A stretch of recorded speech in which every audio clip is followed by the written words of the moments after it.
그럼 내가 도와줄게 라고 했던 게 두 개가 더 있어요. 바로 1903년도 출시된 카메라 워크라는 잡지죠. 두 번째는 뭔가요? 1905년 이구이 갤러리가 나타나는 거죠. 그럼 이 두 가지를 스티글리츠가 얼마나 전략적으로 잘 썼냐, 이거에 대해서 한번 얘기해 볼까 합니다. 카메라가 가지고 있는 기능은 온전히 사람의 손을 통해서 완벽함에 완벽함을 더한 것들을 뭔가 알려야 되잖아요. 홍보를 해줘야 되잖아요. 그 홍보에는 분명한 논리가 있어야 돼, 근거가 있어야 되는데 그 논리와 근거는 그 스티글리츠가 갖고 있는 경험을 토대로 사람들한테 알리는 역할을 해야 되는데, 이 알리는 역할 굉장히 중요하잖아요. 여기서 바로 카메라 워크라는 잡지를 이제 발간을 합니다. 굉장히 고도의 카메라 기술, 그 카메라가 가지고 있는 모터의 속도라든지 여러 가지의 기교를 통해서 좀 더 완벽한 사진 찍고자 했던 것들을 서술할 수 있는 내용들, 그 다음에 그걸 통해서 완벽하게 프린트되어 있는 인화들, 그걸 통해서 인쇄되어 있는 제작 과정들, 이걸 통해서 잡지라고 하는, 지금 현대사회에서도 대한민국 월간사진이라는 잡지가 있듯이 사진 전문 잡지를 만들기 시작하는 거죠. 카메라 워크라는 잡지가 물론 퍼블리싱이 어마어마하게 돼갖고 신문처럼 모든 전 세계로 뻗어나가거나 각 도시로 뻗어나가는 건 아니겠지만, 그래도 사진을 좋아하는 사람들은 그 잡지를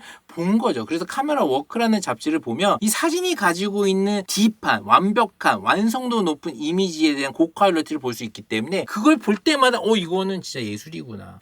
사실을 담는 거지만 이렇게까지 사실적으로 담는다? 이거 예술로 인정해줘야겠네. 대중화에 힘썼던 거, 잡지를 통해서 대중화에 앞장섰던 알프레드 스티글리츠의 전략 1위였죠. 두 번째, 이구이 갤러리를 만들어요. 뉴욕에. 이구이 갤러리를 통해 가지고 유럽의 아방가르드적인 작품을 가지고 와서 소개를 하기 시작합니다. 그 작품이 뭐냐? 마티즈 작품도 있었고요. 피카소 작품도 있었고 프라크 작품도 있었어요. 이 유명한 유럽의 작가들을 미국에, 뉴욕에 소개시켜주는 장으로 이구이 갤러리를 보여주는 거죠. 여기에 사진도 들어가거든요. 대중화에 앞선다는 거는 벌써 대중화돼 있는 컨텐츠, 작가들을 모셔다가 일단은 보여주고 거기다가 중간중간에 이제 사진을 갖다 붙이는 거죠. 이러므로 인해 갖고 현대 사진이 예술이 꼭 돼야 되는 이유를 충분히 대중화시키는데 가교의 역할을 했던 게 바로 이구이 갤러리였던 거예요. 이런 두 가지의 트랙을 완벽히 잘 쓰다 보니까 이 스트레이트 포토그래피라고 하는 사진의 기조가 더 힘을 받고, 이 기조를 통해서 만들어진 사진,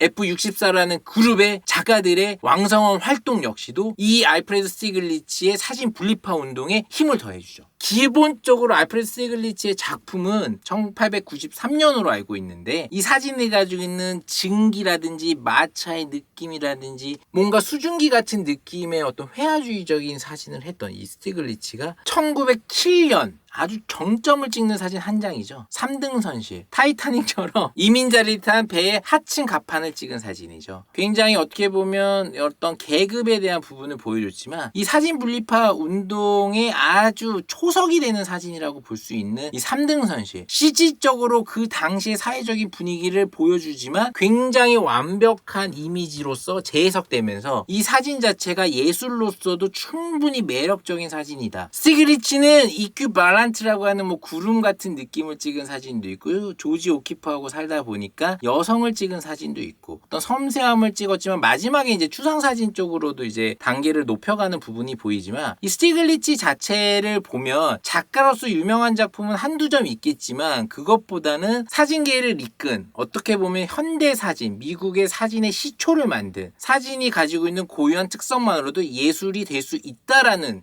것들을 보여준 사진의 선두구자라고 봐야 되겠죠. 어떻게 보면 레전드라고 봐야 됩니다. 지금 현대 시대에서 스티글리츠를 제가 주목하는 이유는 사진 자체는 크게 유명하진 않을 수 있어요. 오히려 밑으로 내려갈수록 엔젤 아담스라든지 F64 그룹의 마이너 화이트라든지 어마어마한 사람들을 이제 미국의 사진 작가를 키워내는 하나의 초석을 마련해 주는데, 지금으로 보면 협회장 같은 거죠. 아직 사진이라는 게 뭔지 모르는 시기, AI 시대가 왔지만 AI를 어떤 식으로 대처해야 되는지 미래에 대한 식견이 없는 상태에서 이 알프레드 스티글리츠는 본인이 작가 생활을 했었고, 피처리즘적인 사진이 과연 현대의 사진에서 인정받을 수 있는 부분이 아니라면 지금 갖고 있는 카메라의 성능을 최대한 이용해서 이것 자체를 연구하고 그걸 분석하고 그걸 서포팅할 수 있는 이구이 갤러리를 만든다든지 아니면 카메라 워크지를 만들어가지고 이들이 활동할 수 있게끔 스트레이트 포토그래피라는 사진의 기조가 더 크게 확장돼서 예술의 영역으로 독립적으로 인정받을 수 있는 사진 분리파 운동을 돕고자 굉장히 됐었던 사람이고 그게 현실이 됐기 때문에 많은 후배 사진가들한테 존경받는 사진 작가가 됐고 현 시대에 알려진 사진은 몇 장 안 되지만 기본적으로 이 작가로서 이 사진계로서는 이 사람을 빼놓고 얘기할 수 없는 시대가 온 거죠. 이제 100년이 좀 지난 이 시점에서 AI 시대에 우리 사진을 하는 사람들이나 영상을 하는 사람들은 어떻게 대비를 해야 될까요? AI라는 거 저작권 없이도 들어올 수 있다라는 거. 나는 무조건 무한 생산할 수 있고 무한 생산된 것들에 대해서 오히려 너한테 돈까지 줄 수 있어 라고 했을 때 그걸 노할 수 있는 사람이 과연 있을까요? 음악이라는 부분에서 AI 음악은 여전히 조금 불편하게 들린다고 하더라고요. 하지만 사진이나 영상이라는 시스템에서는 AI라는 시스템이 불편하다고 느끼는 것들이 점점 줄고 있어요. 그러면 전략을 세울 필요가 있습니다. 알프레드 스티글리츠의 전략은 뭔가요? 사진 자체가 가지고 있는 섬세함을 뭔가 기록적으로 잡지를 만든다든지 이런 형태의 완벽성에 대한 프로세싱을 보여주는 역할을 본인이 만들어준 거죠. 본인이 만들었다라는 거는 홍보적으로 많은 사람들이 알리는 가교 역할을 했다는 건데 이 가교 역할의 끄트머리에는 잘하는 사진 작가들이 존재했던 거예요. 그렇기 때문에 우리 광고 배우잖아요. 광고라는 건 TV를 광고를 보든 네이버에 있는 광고를 보든 어떤 광고를 봤을 때 매장까지 가기만 하면 되는 거죠. 그 매장에서 제품이 정말 좋으면 팔리는 거고 그 매장에서 응대하는 마케터가 잘하면 물건이 팔리듯이 홍보적인 요소들은 분명히 그 매장 앞까지만 가게끔 하면 되는 거거든요. 이 알프레드 스티글리츠는 뭐냐? 광고적으로 홍보를 굉장히 잘한 거예요. 292 갤러리를 만들므로 해서 사람들이 사진에 대한 완벽성을 한 번쯤 더 볼 수 있게끔. 근데 공부를 하다 보니까 작품을 보다 보니까 사진 자체가 갖고 있는 완벽성이 정말 맞는 얘기라는 걸 알게 되는 거예요. 그 당시에 활동했던 작가들의 작품성이 워낙 좋았기 때문에. 그리고 그 과정에 대한 디테일을 F64라는 그룹이 존 시스템이라든지 현상이라는 인화에 참여해서 이 모든 것들의 완벽한 화학적인 결정체를 만드는데 작가는 필수다라는 것들을 보여줬잖아요. 예술 회화적으로 보여지지 않아도 상관없어. 우리 자체가 예술가고 그렇기 때문에 사진은 예술일 수밖에 없는 거야 라고 했던 알프레드 스티글리츠의 스트레이트 포토그래피는 결국 사진 분리파 운동의 가장 큰 원동력이 됐던 거죠. 그거를 작가들도 역시 도왔고요. 그러면 이 과정에 대해서 우리 생각해봐야 돼. AI 시대에 과정을 중시하지 않습니다. 결과적이죠. 그렇다면 결과적으로 한 번 듣고 한 번 지나가는 음악, 사람들이 AI 음악이라고 해도 열광하진 않겠지만 상관없을 거예요. 그렇기 때문에 음원을 제작한다거나 음원을 배급하는 업체 쪽에서는 굉장히 당황할 수밖에 없는데 그 당황하는 상황에서 이 얘기를 하는 거예요. 비트즈라는 음악이 과연 AI가 못 만들까요? 아니죠. 비트즈라는 음악 만들 수 있겠죠. 하지만 우리는 비트즈 자체의 뮤지션을 사랑하는 거잖아요. 지금 K-팝이라는 것도 그 K-팝이라는 그걸 부르는 뮤지션이 중요한 거잖아요. 그렇기 때문에 그 뮤지션의 과정, 성장 과정과 함께 팬덤이 일어나는 건데 저도 그렇게 생각해요. 그러면 제가 찍는 사진이라든지 아니면 누군가 찍는 사람의 손길을 타는 사진은 그 과정 자체를 중시하는 것들을 알릴 필요는 있겠구나라는 생각이 드는 거예요. 음악이라는 거는 콘서트가 있고 여러 가지가 있잖아요. 그 음악을 제작하는 과정에서의 어떤 작곡이라는 작사라든지 사진이 그런 과정이 조금 더 단순할 부분이 있겠지만 그래도 저는 그렇게 생각해요. 남극에 가서 사진 찍는다면 남극 사진들을 조합해갖고 AI가 만들어줄 수 있겠지만 내가 남극에 직접 가서 찍는 과정 그 스토리텔링이 된다 그러면 사람이 찍는 사진에 대해서 언젠가 더 큰 팬덤이 일어난다는 거죠. 여기서 주목할 게 뭐냐면 150년도 지난 시점에서 이 사진기가 발명돼서 활성화됐을 때 그럼 미술이 죽었냐? 미술이 죽지 않았거든요. 그림은 사진이 들어오는 것들을 어느 정도 인정은 해줬지만 결과적으로 그림은 그림대로 사진은 사진대로 간 거거든요. 지금 AI라는 사진이나 영상이 들어온다고 했을 때 AI 사진과 AI 영상이 쓸 수 있는 영역은 따로 마련해 주고 우리가 지켜야 되는 영역을 따로 가져간다 그러면 카메라가 그림보다 더 좋아라고 암만 우겨도 결국 픽토리얼리즘적인 사진은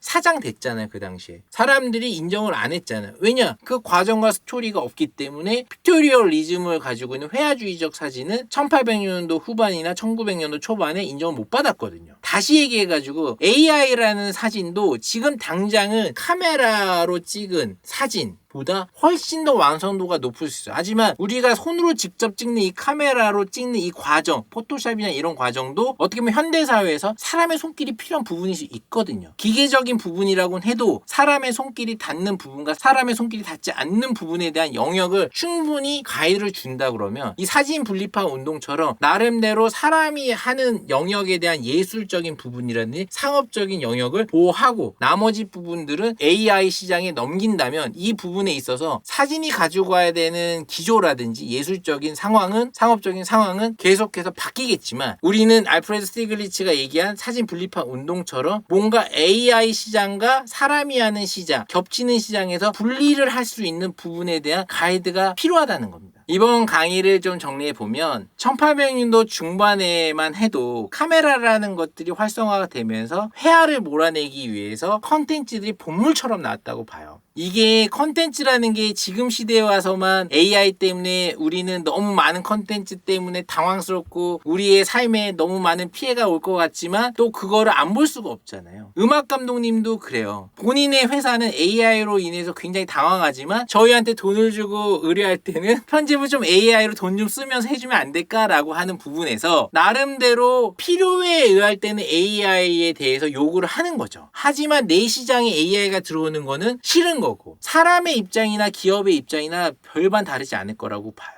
AI라는 시장이 들어온다 해도 사실 컨텐츠라는 게 더 터진다 해도 보물처럼 밀려든다 해도 예전에는 안 그랬을까요? 1800년도 중반만 해도 프랑스에서는 사진으로 인해서 카메라로 인해서 나오는 이미지들이 너무너무 많았을 거 아니에요. 그때 회화는 이것들을 어떻게 막아낼까라고 했을 때 전통주의적인 것들을 내세웠겠죠. 그림은 실제 사람의 손을 통해서 그 과정을 통해서 만들어지기 때문에 결국 인간은 너희들이 찍는 카메라 자체의 결과물을 그렇게까지 맹신하진 않을 거야. 결과물이 그림보다 또 이쁠 수는 있겠지만 그래도 사람들은 그림과 사진을 분리해서 좋아할 거야 라고 했잖아요. 결국 그걸 캐치한 게 알프레드 스티글리츠고 그로 인해서 카메라가 가져가야 되는 길을 나름대로 그 당시에 개척자의 역할을 사진 자체로 우리 살아남을 길을 찾아보고 그 자체로 예술로 평가받을 수 있도록 사진 분리파 운동을 해보자. 이런 시점에서 지금의 역사는 현실을 대변하잖아요. AI라는 것들이 오지만 사진 자체가 갖고 있는 것들이 예전의 회화처럼 전통주의가 된 거예요. 디지털로 사진을 찍지만 나름대로 그 사진을 찍는 과정이나 기획의 순간 그리고 그걸 글로서 표현하고자 하는 나의 생각 이런 모든 것들이 사람의 생각을 통해서 나오는 거고 그 과정을 중시할 수밖에 없게끔 만들어야 되는 게 지금 우리들이 해야 되는 사진 분리파 운동이 아닐까라는 생각에 이번 유튜브를 찍었어요. 여러분들 즐겁게 보셨고 재밌게 보셨다면 구독과 좋아요 좀 부탁드릴게요.